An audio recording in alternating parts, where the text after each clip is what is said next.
Olá, estudantes da terceira série do ensino médio. Nesse vídeo vamos falar sobre secção meridiana de um cilindro.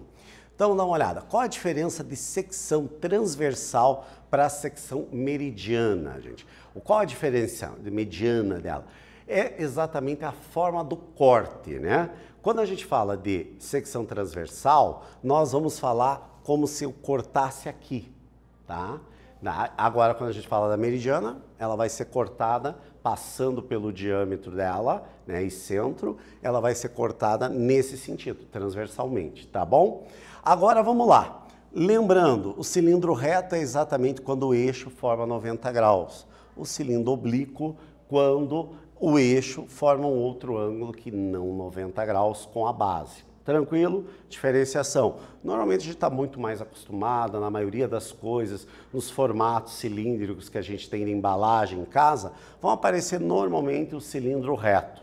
O cilindro oblíquo acontece mesmo, mas também é um formato bastante utilizando dentro dos sólidos que a gente trabalha, né? No caso, relembrando, o cilindro é um tipo de sólido que a gente chama de corpo redondo, né? E nós temos também os poliedros, né? Que não tem nada de formato arredondado, né? Que é a diferenciação básica que a gente tem. Aqui a nossa secção transversal, aqui, o que ela vai formar? É um plano, né, onde a gente vai fazer a secção, e ele tem que ser paralelo às bases, tranquilo? E o formato dessa secção vai ser sempre um círculo. E esse círculo vai ser congruente, ou seja, igual às duas bases do nosso cilindro. Lembrando que a área do cilindro é o quê? Πr ao quadrado, lembraram? E tomar cuidado, que ainda tem gente que confunde cilindro, a área de um círculo com a circunferência. Círculo é a área e a circunferência é só esta linha em torno. Tranquilo, gente? Porque isso confunde muito e muita gente ainda faz essa confusão e vocês não podem mais errar esse tipo de situação. Já a secção meridiana dela é quando a gente fizer um corte nesse sentido. Então, quando a gente estava falando da secção transversal, o corte, nesse caso aqui, eu vou chamar de horizontal, mas depende da maneira que eu tiver o meu cilindro, né?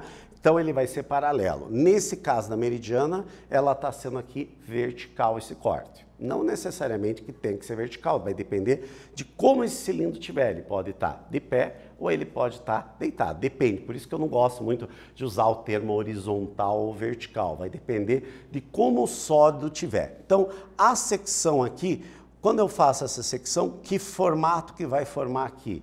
Um quadrilátero, né?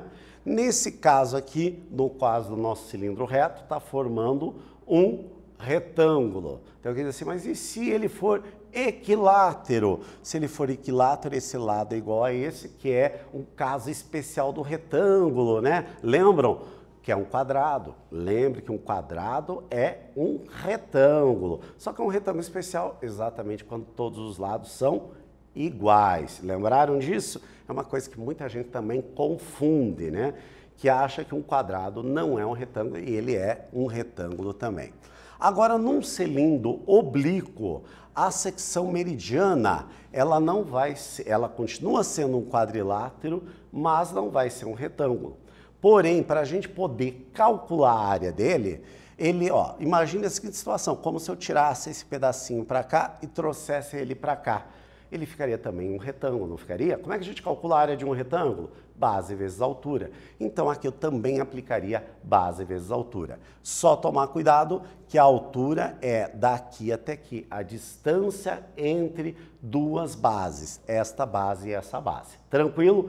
Que essa questão da altura é outra coisa que muita gente confunde na hora dos cálculos que a gente tem. Aqui nós temos o caso do cilindro equilátero que a gente conversou, quando a base e a altura são iguais. Nesse vídeo nós falamos exatamente da secção meridiana. Espero que vocês tenham gostado e até breve.